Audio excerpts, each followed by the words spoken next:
when someone asks you about your liking about anything, so you have two options. You may be interested or you may not be interested. So how to say that you are not interested? किसी चीज में आपको दिलचस्पी नहीं है. मतलब for example, if someone asks that do you like watching cricket? So right now what's the condition is you would say that I have no interest in that. So how would you express your interest?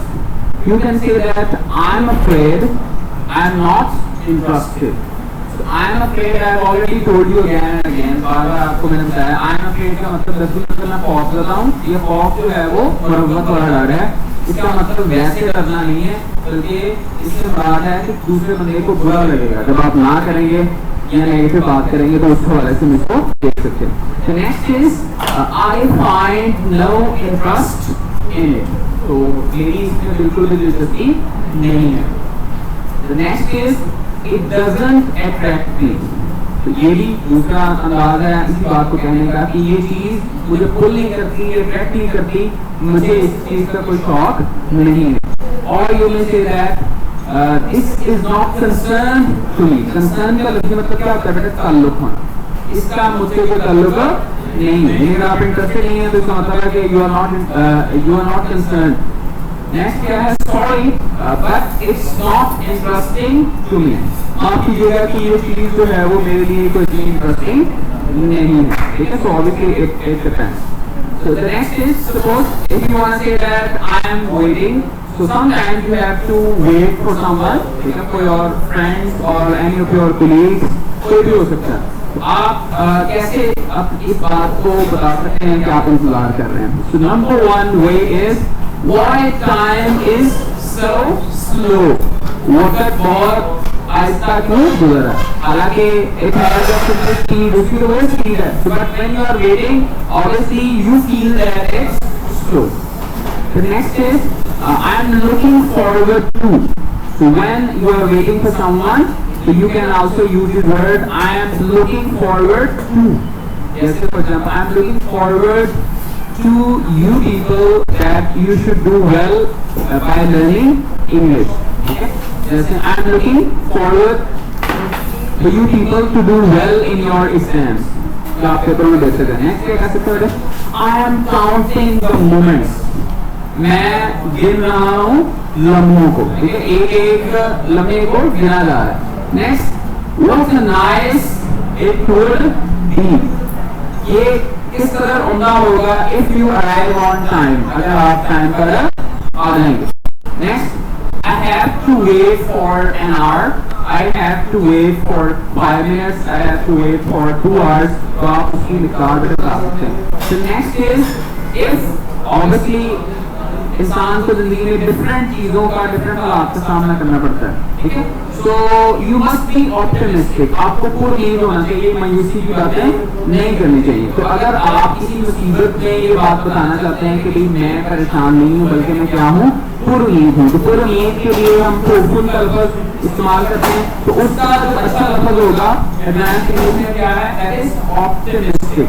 Optimistic. So you can say that I will struggle for it. मैं इसके लिए पूरी कोशिश करूँगा. तो मुश्किल आपने दो ही सिचुएशन है. एक तो ये है कि you basically are not ready to take any action. तो आप कहेंगे ये भी मेरे हाथ खड़े हैं, मैं अब कोई काम नहीं करूँगा. दूसरा क्या करना चाहिए? जो optimistic you could say that I will struggle for it. मैं इसके लिए स्ट्रगल करूँगा. The next would be I am not still tired of. I am not still tired of making an effort. Suppose if you people come here, you want to speak English, and the things go wrong. Okay, so what you would do? So you would not leave that action. कि ये मुझसे बोली नहीं जानी है. I am getting confused. बल्कि आपने ये अल्फाज इस्तेमाल करने क्या कह सकते हैं? I am not still tired of. मैं थका नहीं हूँ. पहली दफा नाकाम होगा, दूसरी दफा, तीसरी दफा, चौथी दफा, पांचवी दफा. There may be any time when you would become successful. Number 3 with I am confident. कि मैं पूरा एतमाद हूँ. क्योंकि कामयाबी का रास्ता हमेशा नाकामी से होकर जाता है. तो कोई भी बंदा जो है वो डायरेक्ट कामयाब नहीं होता. I will show you that as well. Next number 4 is everything will be fine, tension नहीं, हर चीज क्या हो जाएगी, ठीक हो जाएगी, गला करने का टेंशन नहीं लेना, everything will be fine. Next is situation is still under control, अभी भी सोचे वाला काबू। For example if something unpleasant happens, कोई ना कुछ बुरा वाकया होता है, तो what do the police officers से, व्हाट डू द एडमिनिस्ट्रेशन से, what do the chief minister से, व्हाट डू आईजी पंजाब से, व्हाट इज धमाके पे धमाका हो जाए, सैकड़ों लोग हैं वो भी उसके अंदर शहीद हो जाएं, लेकिन इसके बावजूद वो आगे क्या कहते हैं कि you don't need to worry, आपने परेशानी ना, क्या यही बात वो कहेंगे, क्या the situation is still under control. तो कंट्रोल, लेकिन ये दरअसल बात क्या है कि बदलापुर मीन करे, अगर वो आगे ये तो नहीं ऐलान करेगा कि हालात काबू से बाहर हो चुके हैं, आप जो है पता नहीं क्या होने वाला है, तो आप उसमें रहेंगे, जो मर्जी हो जाए, उसने आगे यही कहना है, क्या कहना है कि कुछ भी कहना है इस टाइम 24 वक्त होगा, ठीक है, कमेटी में आ रही है, उसकी जो रिपोर्ट आएगी, लेकिन they would say that the situation is under control, ठीक है, तो उसको ये बात बताना पड़ेगा। 59 there are some people mostly they lose hope, होना ही चाहिए, लोग बाहर उम्मीद छोड़ देते हैं, तो जो लोग उम्मीद छोड़ देते हैं वो अमूमन किन अल्फाज का इज़हार करते हैं, इंग्लिश में वो क्या कहेंगे, nothing good can happen now, अब कुछ अच्छा नहीं हो सकता, ठीक है, जैसे कहते हैं मेरा मेरा भैंडी उड़ी है, मेरे साथ बुरा होना होता है, तो उम्र लोग ये समझते हैं जब किसी के साथ बुरा होता है तो आपके पास ये रिएक्शन रहता है, आप कहेंगे कि मेरे साथ अच्छा हो नहीं सकता, मेरे साथ ये बुरा होना था। Next, I could find nothing but darkness, हर तरफ अंधेरा ही अंधेरा नजर आ रहा है, मुझे भी उम्मीद है किसी की बात। Next, you can say that I have lost my decision power, मुझे समझ नहीं आ रहा मैं क्या फैसला करूं, इसलिए क्या कहेंगे, I have lost my decision power.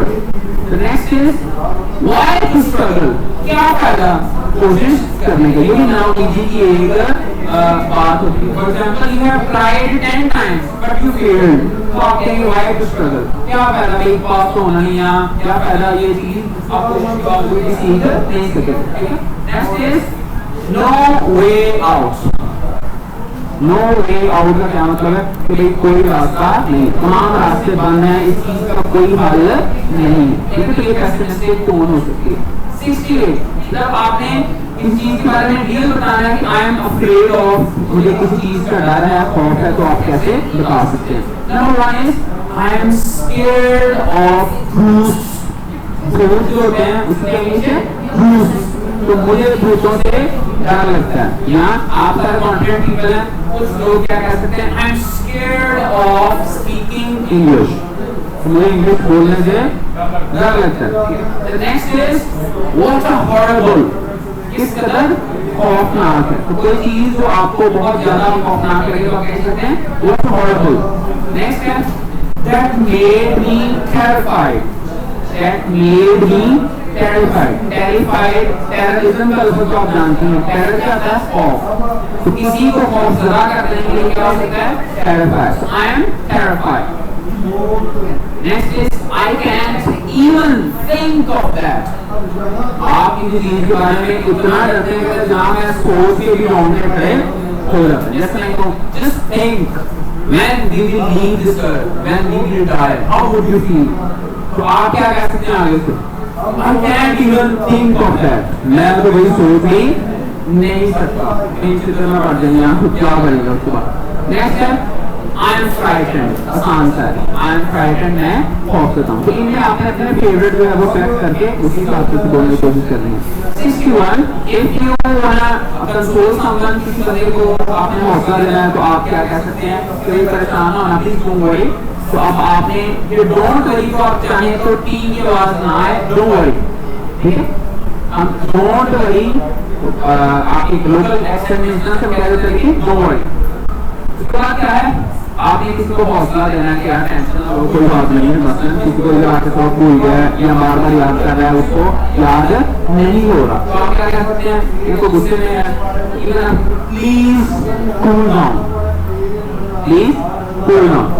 Next is everything will be alright, कि टेंशन की लिए जरूरत नहीं है, सब कुछ ठीक हो जाएगा। Number 3 there is no need to worry, आपको परेशान होने की जरूरत नहीं। The next is you need to prove yourself a brave. तो आपको खुद को क्या साबित करना होगा? बहादुर साबित करना होगा, ठीक है।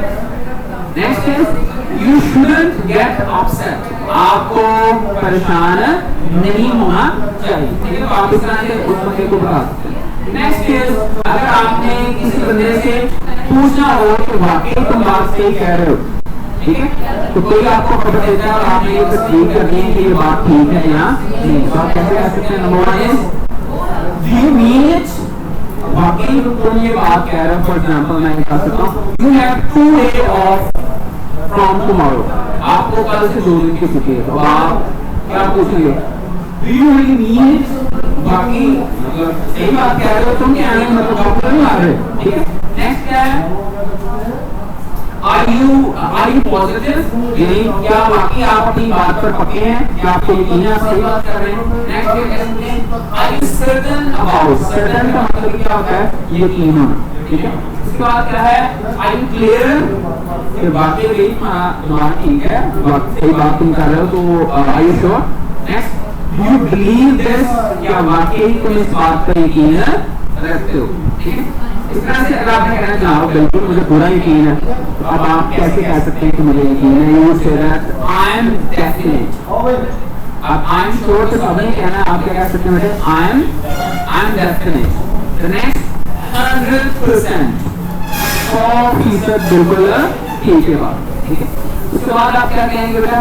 नो डाउट, इस बात में कोई भी शक नहीं है।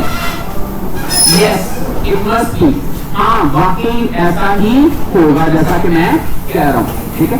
उसके बाद क्या है? इट्स माय कन्विक्शन, ये यकीन की इंतहा है। जब आपको किसी चीज के बारे में मुकम्मल यकीन हो रहा है तो उसको हम क्या कहते हैं? इट्स माय कन्विक्शन, ठीक है, मुझे पक्का यकीन है। उसके बाद है अगर आपको किसी बात के बारे में श्योर आप नहीं है, यकीन पक्का नहीं है, तो आप कैसे कह सकते हैं? Sorry I am not certain, मुझे पक्का पता नहीं है। Next you could say that it's difficult to say for certain, यकीन से कुछ भी कहना मुश्किल है। ये बड़ा काम का फिक्र है, आप हर जगह पर ये लगाते हैं। जितने लोग झूठी खबरें अफवाहें या कोई भी बात पहुंचाते हैं जिनमें आपको पक्का आप ये फिक्र कह रहे हैं, तो आपकी जान छूट जाएगी। क्या? It's difficult to say for certain, पक्की बात करना मुश्किल है। जैसे आप कहें यू हैव 1 वीक ऑफ, एक हफ्ते की छुट्टी है, but it's difficult to say for certain, लेकिन इस बात की सलामत के हवाले से शक नहीं है, को पक्की बात नहीं। It's not much clear yet, अभी ये बात अच्छी तरह से आगे नहीं है, ठीक है। Who will be the captain of Pakistani cricket team? Next is I'm not very much sure of this, मैं इस बारे में ज्यादा यकीन नहीं रखता। Next is I don't believe, मुझे इस बात पर यकीन नहीं, ठीक है। इस्तेमाल वाक़यात ऐसे होते हैं कि इंसान जो है वो हैरान रहता है, और अगर आपने अपनी हैरानी को इंग्लिश में बताना है तो आप कैसे बताएंगे? You would say that what a surprise. If every one of you starts speaking English from right now, so you are not using even a single sentence, what would I say? I would say that what a surprise. These people, I don't know that how much effort you have made yesterday that right now you are speaking English. Okay, so I must be surprised for that. The next is this is unbelievable. This is unbelievable.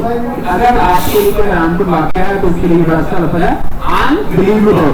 It's unbelievable. क्या था? Unbelievable that Afghanistan has reached the semi-finals of T20 World Cup. तो अब आप इसमें क्या कहना? ये तो सारे क्या है? It's really unbelievable. इसमें यकीन नहीं आता, ठीक है। इसी तरह से Is Australia out of the World Cup? आप आगे क्या कहेंगे? This is unbelievable because people would say that this is the definite sort of thing, ये टीम को पक्की होगी। क्या? उसके बाद एक नया अंदाज क्या है? हैरानी का कहना आपके लिए एक और क्या ट्रिगर है? Are you serious? आप पूछ सकते हैं कि क्या वाकई का नाम सीरियस है? उसके बाद you are here quite unexpectedly.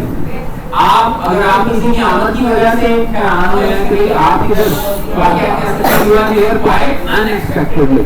और दूसरा कह सकते हैं my goodness, ओ मेरे खुदा है. जब कोई सरप्राइज है और उसमें ऐसी चीज अमूमन नेगेटिव मीनिंग के लिए इस्तेमाल की जा सकती है, पॉजिटिव मीनिंग के लिए इस्तेमाल की जा सकती है सिचुएशन के मुताबिक. So these are some of the ways that you can show your surprise.